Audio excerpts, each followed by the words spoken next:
This channel does not promote any violent, harmful, or illegal activities. All content provided by this channel is meant for an educational purpose only.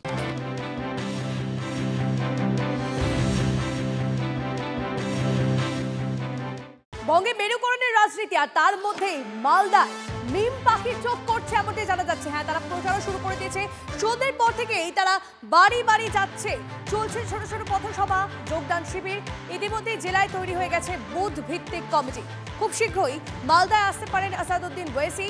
বিশেষ করে নজর দেওয়া হচ্ছে সুজাপুর, মোথাবাড়ি, মানিকচক, চাঁচল, হরিশ্চন্দ্রপুর, রতুয়া ও মালতীপুরকে। BJP তৃণমূলকে এক সারিতে বসিয়ে চলছে জোরদার প্রচার।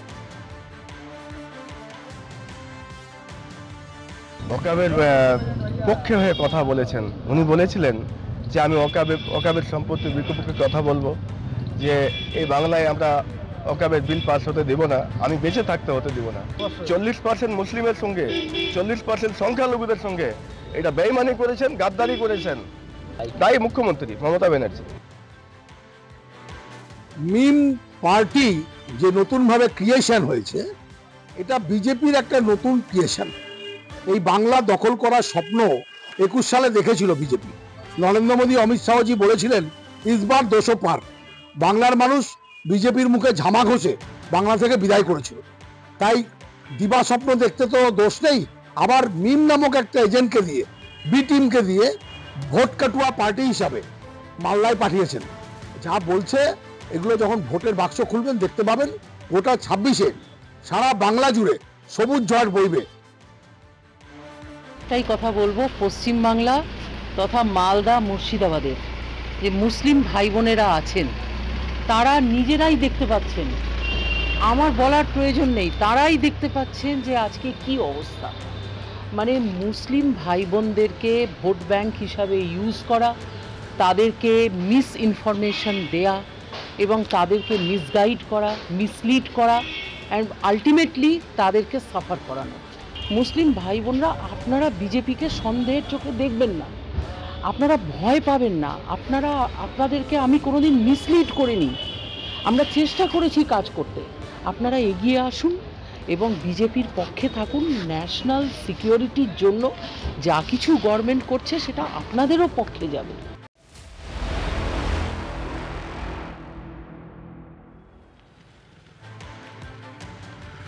আর এই মুহূর্তে যে খবরে নজর রাখবো, মৃত বিলদের পরিবারকে আর্থিক ক্ষতিপূরণ দেওয়ায় রাজি কমিশন।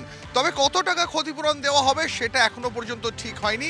আরো বিস্তারিত এই বিষয়ে জানবো আমাদের প্রতিনিধি শ্রাবন্তীর কাছ থেকে। শ্রাবন্তী, দেখুন, ক্ষতিপূরণ নিয়ে সমস্যা নেই জাতীয় নির্বাচন কমিশনে, তবে জেলা শাসকদের কাছে রিপোর্ট দরকার রয়েছে, এটাই জানিয়েছে কমিশন।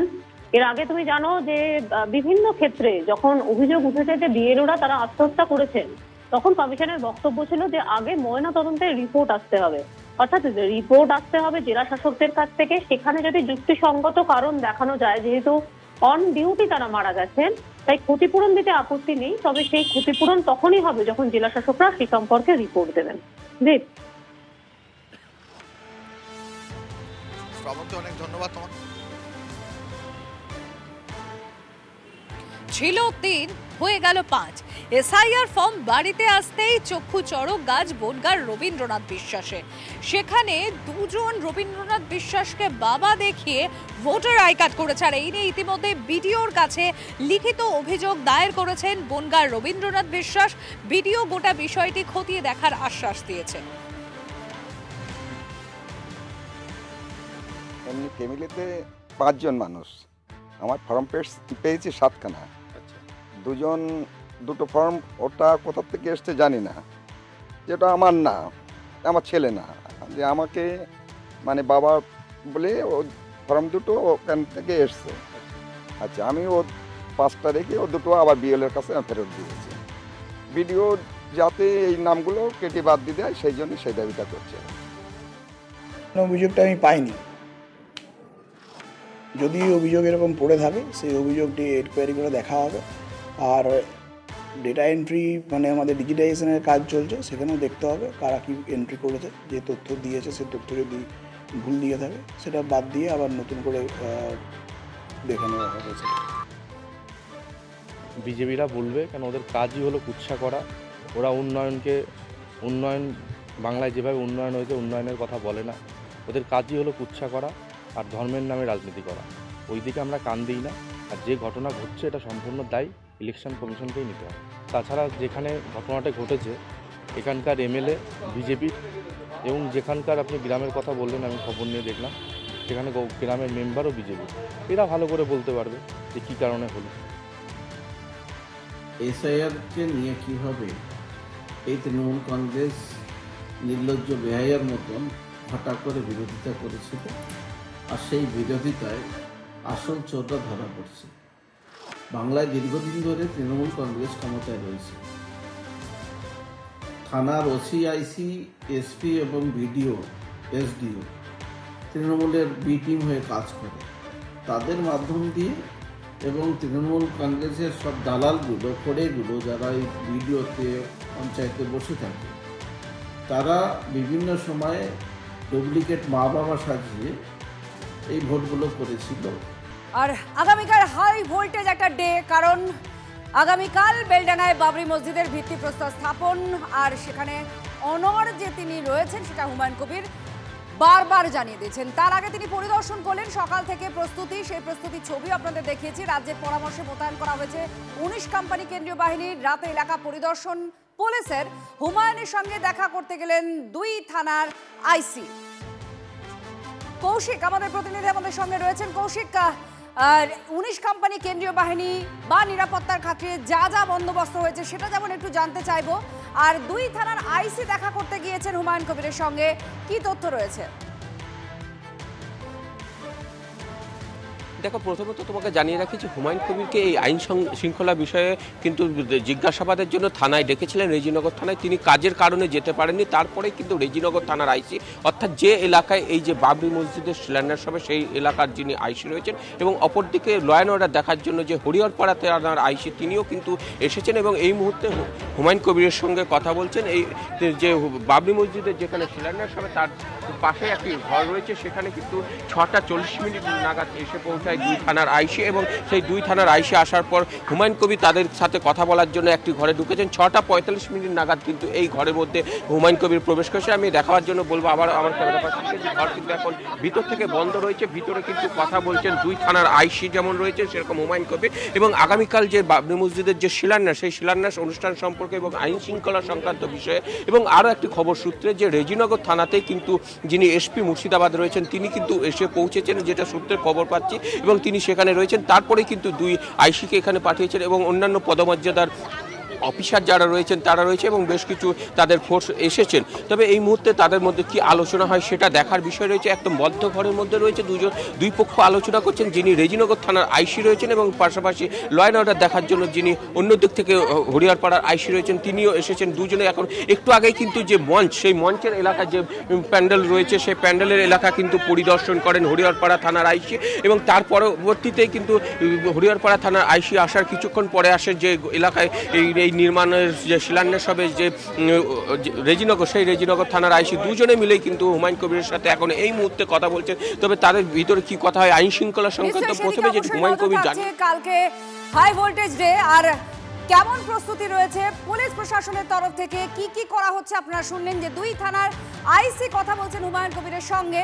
আমরা আরো এই বিষয় নিয়ে কথা বলবো, আপনাদের শোনাবো হুমায়ুন কবির তিনি কি বলছেন। দেওয়া হয়েছিল কেন্দ্র বাহিনী দিয়ে একটা ভয় দেখানো বা এরকম কিছু, আমি এসব ভয় পাই না। হুমায়ুন কবির আল্লাহকে ছাড়া কোনো মুখ্যমন্ত্রী, কোনো প্রধানমন্ত্রী, কোনো রাষ্ট্রনায়ক কাউকে ভয় পায় না। হুমায়ুন কবিরের মৃত্যু একদিন হবে, বিএসএফ গুলি করে মারলে মেরে দিবে, চলে যাব শহীদ হয়ে। এখানে কেউ এসে মাথা কেটে নেব বলছে, কেটে নিয়ে রাখ না, দেখি কতটা মাথা কাটতে আসে। হুমায়ুন কবিরের পৌঁছানোর আগে তার মাথা কোথায় থাকবে সে আটকে নেবে। আমার নিজস্ব 10টা ড্রোন ক্যামেরা বেলডাঙ্গা থেকে রেজিনগরের এই এনএইচ তার সংলগ্ন জায়গায় থাকবে কাল সকাল থেকে। ড্রোন ক্যামেরাতে সব কে কি করছে, কে আইন ভাঙছে না, কে ওখানে কনস্টিটিউশনসি করছে, কেউ ভেতরে লোক ঢুকিয়ে দিয়ে এখানে গন্ডগোল লাগান, তাকে বাড়ি থেকে ধরে নিয়ে আসবে। হ্যাঁ, এখানে তৃণমূলের অনেক খেলা আছে। তৃণমূল অনেক খেলা খেলছে রাজ্যপালকে কনফিডেন্সে নিয়ে।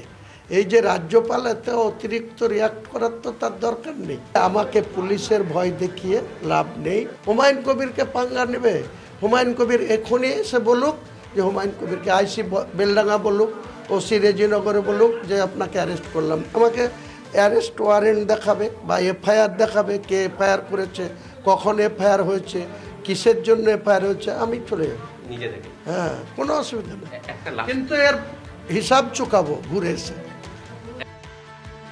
আমাদের সঙ্গে শুভজিৎ, আমার সহকর্মী, তিনিও রয়েছেন। শুভজিৎ, একটা হাওয়া গরম হয়ে আছে এবং গরম গরম বক্তব্য হুমায়ুন কবিরের মুখ থেকেও শোনা যাচ্ছে। এই মুহূর্তে তার উত্তাপ কেমন টের পাওয়া যাচ্ছে মুর্শিদাবাদ জেলায়?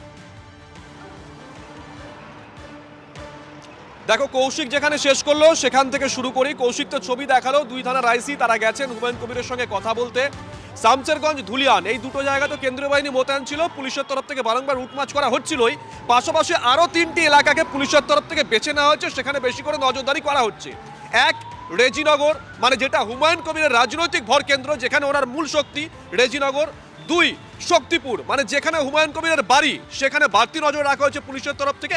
পাশাপাশি অবশ্যই বেলডাঙ্গাতেও পুলিশের তরফ থেকে বিশেষ নজর দেওয়া হয়েছে। ইতিমধ্যেই কিন্তু শুধুমাত্র মুর্শিদাবাদ নয়, পার্শ্ববর্তী যে বিভিন্ন জেলা আছে সেখান থেকেও ডেপুটেশনে পুলিশ কর্মীদের নিয়ে যাওয়া শুরু হয়েছে। কালকে তাদেরকে রাস্তায় নামানো হবে। এবং যে খবর পাচ্ছি আমরা, ইতিমধ্যেই জাতীয় সড়কের ওপরে, মানে নদিয়া থেকে তুমি যখন মুর্শিদাবাদে ঢুকছো, সেখানেও কিন্তু পুলিশের তরফ থেকে নাকা চেকিং চালানো হচ্ছে। এটা একটা দিক গেল। দ্বিতীয় দিক, তুমি আরেকটা উত্তাপের কথা বলছিলে, রাজনৈতিক উত্তাপের কথা বলছিলে। হুমায়ুন কবির আদ্যপ্রান্তে একজন পলিটিশিয়ান, পোর খাওয়া পলিটিশিয়ান।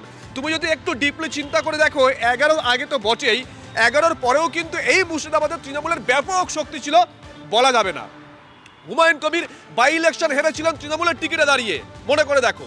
আবার এই হুমায়ুন কবির নির্দল হিসেবে দাঁড়িয়েছিলেন, তৃণমূলকে 3 নম্বরে পাঠিয়ে দিয়েছিলেন।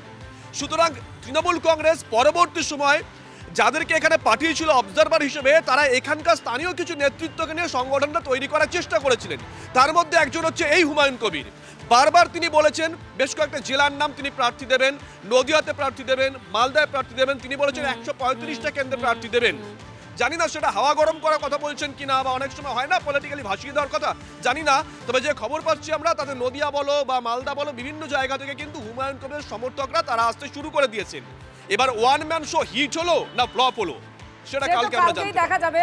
ধন্যবাদ, আমাদের প্রতিনিধিরা ছিলেন। এবং প্রতি মুহূর্তে মুর্শিদাবাদ জেলায় এই বাবরি মসজিদের ভিত্তি প্রস্তর স্থাপন উপলক্ষে যা যা খবর, ঘটনাক্রম সামনে আসছে আমরা দেখাচ্ছি আপনাদের।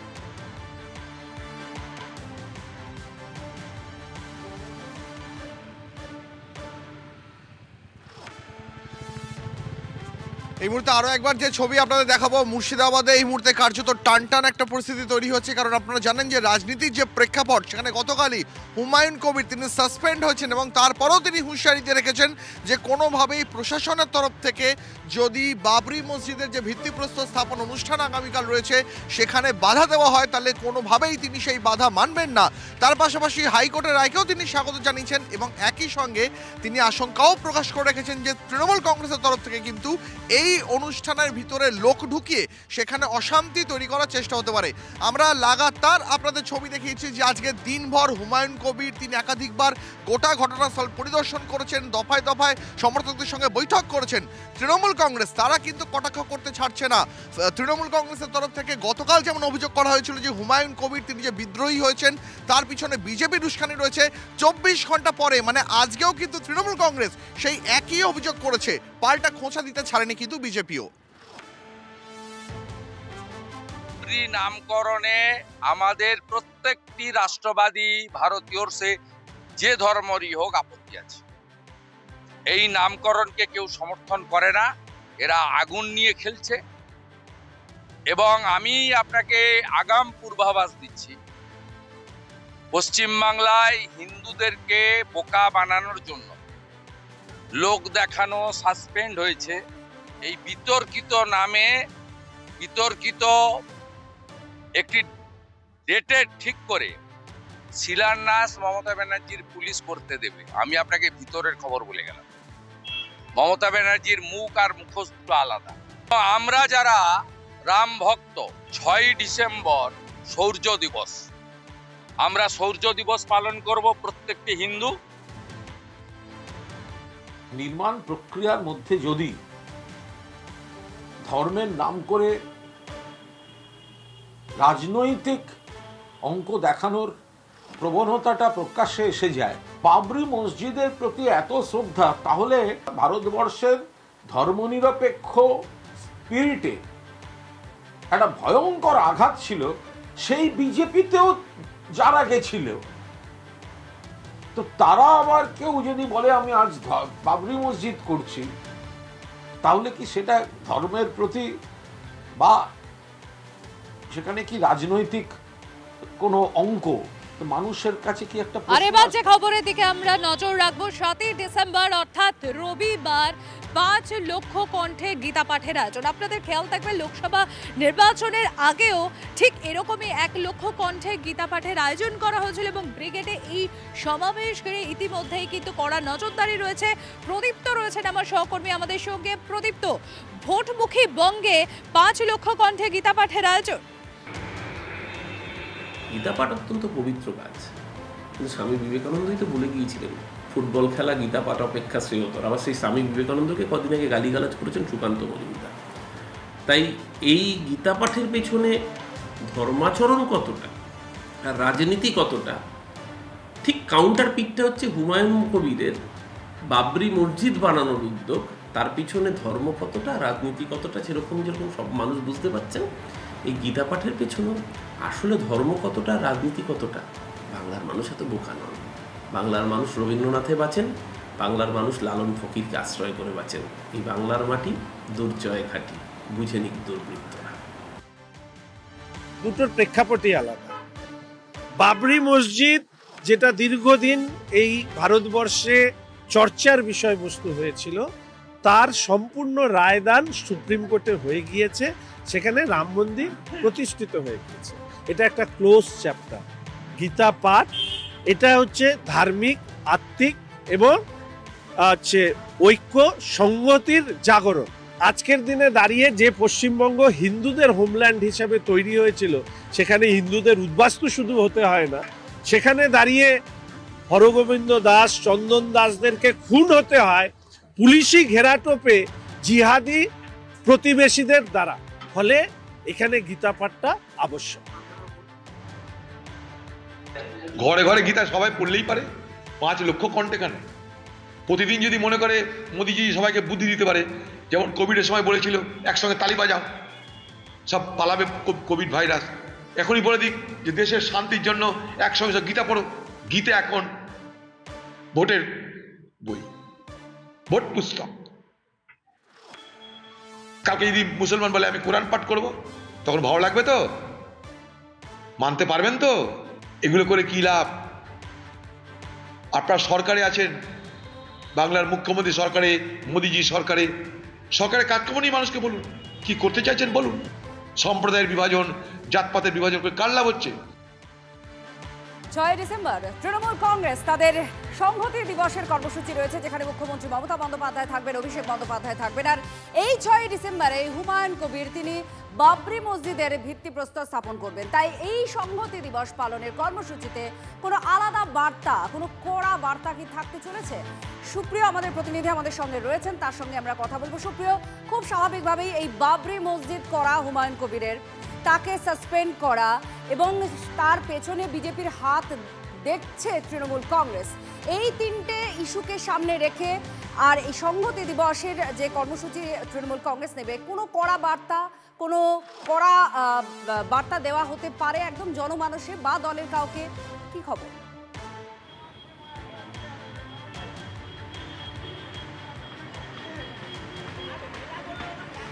দেখো, তোমাকে প্রথমেই যেটা বলবো, আগামীকাল অর্থাৎ 6ই ডিসেম্বর সংহতি দিবস, তার কারণ বাবরি মসজিদ ধ্বংসের দিন। আর তুমি যেটা বললে যে তৃণমূল কংগ্রেসের সাসপেন্ডেড বিধায়ক হুমায়ুন কবির, তিনি কিন্তু বাবরি মসজিদ তৈরির জন্য ভিত্তিপ্রস্তর স্থাপন করতে তিনি নিজের অবস্থানে অনড়। আর অন্যদিকে এই 6ই ডিসেম্বর সংহতি দিবসকে সামনে রেখে একেবারে বলা যেতে পারে যে তৃণমূল কংগ্রেসের তরফ থেকে যে অনুষ্ঠানের আয়োজন করা হচ্ছে সম্প্রীতি রক্ষার জন্য একটা বৃহত্তর সমাবেশের আয়োজন করা হচ্ছে। ক্যামেরা পার্সন কুণাল রয়েছে, কুণালকে বলবো দেখানোর জন্য। একেবারে গান্ধী মূর্তির সামনে যে মেয়ো রোড রয়েছে সেই রাস্তার একটা অংশে এই মুহূর্তে সেই সমাবেশের জন্য মঞ্চ তৈরি হচ্ছে এবং যেটা আমরা এখনও পর্যন্ত তৃণমূল কংগ্রেসের তরফ থেকে জানতে পারছি এবারের এই সম্প্রীতি রক্ষার জন্য সংহতি দিবসকে সামনে রেখে যে সমাবেশের ডাক দেওয়া হয়েছে বা অনুষ্ঠানের আয়োজন করা হচ্ছে সেই অনুষ্ঠান কিন্তু মূলত দায়িত্বে রয়েছে দলের ছাত্র এবং যুব সংগঠন। আর আগামীকাল এই অনুষ্ঠানেই কিন্তু প্রধান বক্তা হিসেবে উপস্থিত থাকবেন তৃণমূল সুপ্রিমো মমতা বন্দ্যোপাধ্যায় এবং তার পাশাপাশি অভিষেক বন্দ্যোপাধ্যায়ের উপস্থিতি থাকার কথা রয়েছে। এবং তুমি যেটা বলছিলে, দেখো সম্প্রীতি রক্ষার জন্য বৃহত্তর সমাবেশ বলা হচ্ছে এই সংহতি দিবসকে সামনে রেখে, তো সেখান থেকে এই যে SIR বা ভোটমুখী বাংলায় যে একটা সংখ্যালঘু ভোটারদের কেন্দ্র করে তাদেরকে হেনস্থা করা হচ্ছে SIRকে সামনে রেখে, তো এই সার্বিক পরিস্থিতিকে সামনে রেখে দলনেত্রী বা তৃণমূল সুপ্রিমো আগামীকাল এই সংহতি দিবসের মঞ্চ যেখান থেকে বলা হচ্ছে সম্প্রীতি রক্ষার জন্যে তিনি কিন্তু দলীয় কর্মীদের উদ্দেশ্যে একটা বার্তা দিতে পারেন সেটাই কিন্তু মনে করা হচ্ছে। এবং আমরা যেটা এখনও পর্যন্ত জানতে পারছি এই সমাবেশে যোগ দেওয়ার জন্য আগামীকাল কলকাতা তো আছেই, তার পাশাপাশি হাওড়া, উত্তর 24 পরগনা এবং দক্ষিণ 24 পরগনা থেকে সমাবেশের দিকে কি বার্তা দেন মমতা বন্দ্যোপাধ্যায়, অভিষেক বন্দ্যোপাধ্যায়? নজর থাকবে পুলিশের তরফ থেকে আপনার কাছে তো গেস্ট লিস্ট অর্থাৎ অতিথি যারা থাকবে তাদের তালিকা চাওয়া হয়েছিল, ভলেন্টিয়ার যারা থাকবে ভলেন্টিয়ারদের তালিকা অলরেডি পৌঁছে দিচ্ছে এবং কিছুক্ষণের মধ্যে পৌঁছে দেওয়া হবে এবং সকালবেলায় আরও কিছু ভলেন্টিয়ারের লিস্ট দেওয়া হবে। কিছু ভলেন্টিয়ারের স্ট্রেংথ বাড়ানো হচ্ছে, সংখ্যা বাড়ানো হচ্ছে, ওনারা সম্পূর্ণরূপে কোঅপারেশন করছেন। অতিথিদের তালিকা কাল সকাল 10টা, কারণ ওনাদেরকে মঞ্চে তোলা হবে 11:30টায়, 12টায় স্টার্ট হবে, তো তার আগে ওনারাও পেয়ে যাবেন, আপনারাও পেয়ে যাবেন। পুলিশ জানো সম্পূর্ণ সহযোগিতা তারা করবে নিশ্চয়। क्या बात हुई पुलिस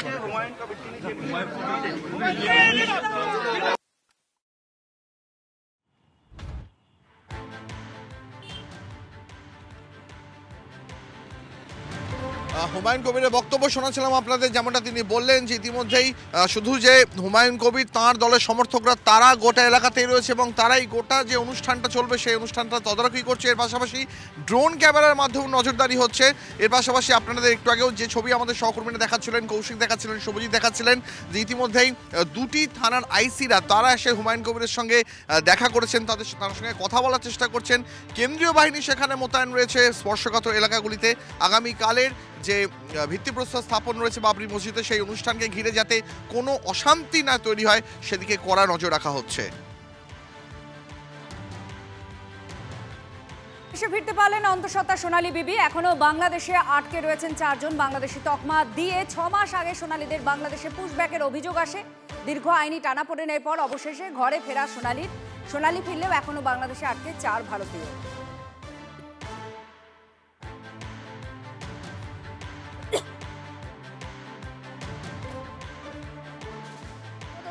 সুব্রত আমাদের প্রতিনিধি আমাদের সঙ্গে রয়েছেন। সুব্রত, অবশেষে অনেকটা টানাপোড়েন, অনেকটা লড়াইয়ের পর ঘরে ফেরা, কি বলছেন? হ্যাঁ দেখো, এখনো পর্যন্ত এই মুহূর্তে কিন্তু সীমান্তে রীতিমতো একটা উত্তেজনার পরিবেশ রয়েছে।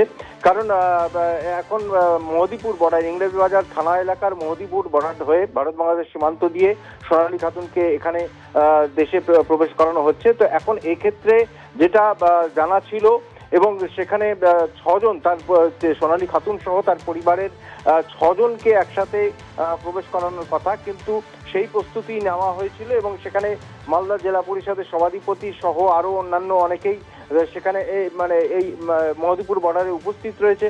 এবং এখন এই মুহূর্তে হঠাৎ করে যেটা দেখা গেল যে সোনালী খাতুনকে সেখানে ঢোকানো হলো, তার সঙ্গে একজনকে দেওয়া হলো, কিন্তু 6 জনের মধ্যে 4 জনকেই তারা কিন্তু আটকে রেখেছে।